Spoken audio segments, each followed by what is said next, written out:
Hey, welcome back once again to Daily Justice. I'm your host, Dave Erickson. Today's topic is maintenance and child support, and I've asked Mark Hodgson, family law attorney here in Spokane, Washington, to join us to talk about this topic. Mark, thank you.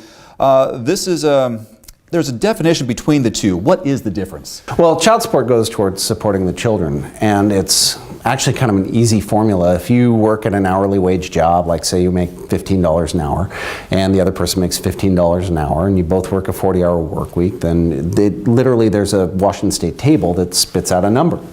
So you pay this much in child support if the child resides for a majority of the time with the other person, all that stuff. And it just literally, it's very easy. It's a formula. It's percentages. It's very easy to calculate. Maintenance, on the other hand, is actually something that's paid to the spouse, and it's in a dissolution matter, and they oftentimes get intermingled. Like a lot of times, if you are paying maintenance, the judge will automatically give you a lower support amount.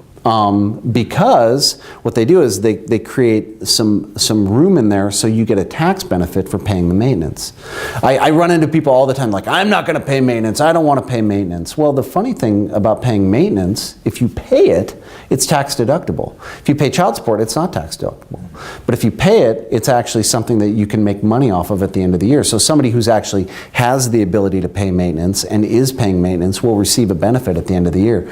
Whereas with child support, you can pay any amount of child support and you will never receive a tax benefit for it. So how do people use you and your service and your staff to help determine this? Well, I mean, child support's very easy. Child support oftentimes we're better used at getting at someone's income, where you can take someone who's self-employed and look at the tax returns and get at the right income. We're very helpful that way. We're very helpful at getting the amount right and doing it. When you look at it, if you just pull it up yourself, it would be very, very intimidating.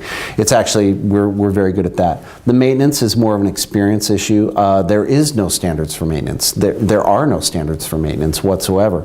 You really kind of have to gauge what's worth fighting about in that particular case. What is your risk? What is your risk of maintenance? Maintenance can be all over the board. It can be from $500 a month to $5,000 a month based upon someone's income. And so that's what they would use this for, is to calculate, one, if you're going to be paying maintenance, how long will you be paying it? How much will you likely to pay?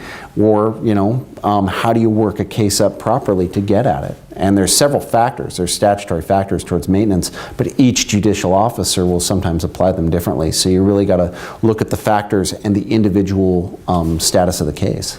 Not being an attorney and not having to deal with this or having any experience with maintenance or child support, is this something someone can do on their own, or is it really you have to go to somebody with legal experience or an attorney? I always tell people that you can do the legal system on your own, but when you get up into maintenance and those issues that involve people who make income, it's very similar to, could I work on my transmission by myself? Yes, absolutely you can, and you are welcome to script your transmission on your own.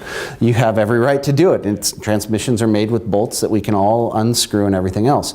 But that doesn't mean you're qualified. I oftentimes tell people, what's your job? What news anchor? Oh, well, how do you think I would do if I just showed up? Yeah.